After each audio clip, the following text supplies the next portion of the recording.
وعلى آله وأصحابه أجمعين. ربنا ظلمنا أنفسنا وإن لم تغفر لنا وترحمنا لنكونن من الخاسرين. يا رب العالمين، يا أول الأولين، يا آخر الآخرين، يا الله। আয় আল্লাহ, জুমার নামাজের পরে আপনার পবিত্র কালামে পাক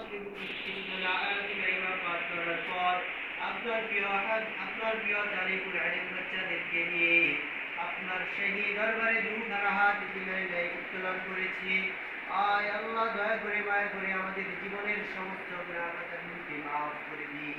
আমিন। আয় আল্লাহ, দয়া করে মায়া করে আমাদের প্রত্যেকের মাতা পিতার জীবনের সমস্ত গুনাহ খাতাগুলোকে মাফ করে দিন।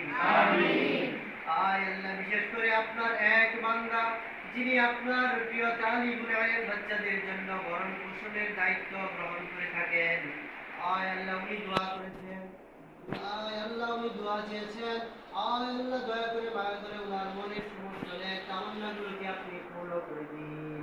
আমিন। আয় আল্লাহ, দয়া করে মায়া করে ওনার পরিবর্গের মধ্যে আপনি রহমত এবং শান্তি বর্ষণ করুন।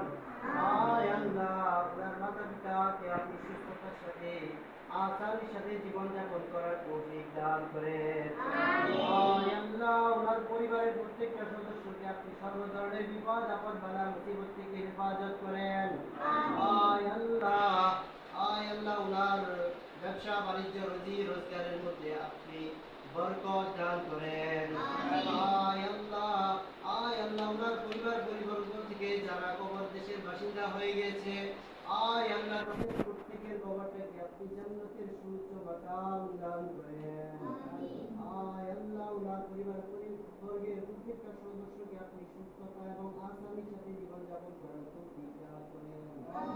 আয় আল্লাহ, যতগুলো দরখাস্ত করেছি আমাদের সমস্ত দরখাস্তগুলোকে আপনার প্রিয় হাবিব সাল্লাল্লাহু আলাইহি ওয়াসাল্লামের উসিলায় কবুল আর মঞ্জুর করে নিন। আমিন। সাল্লাল্লাহু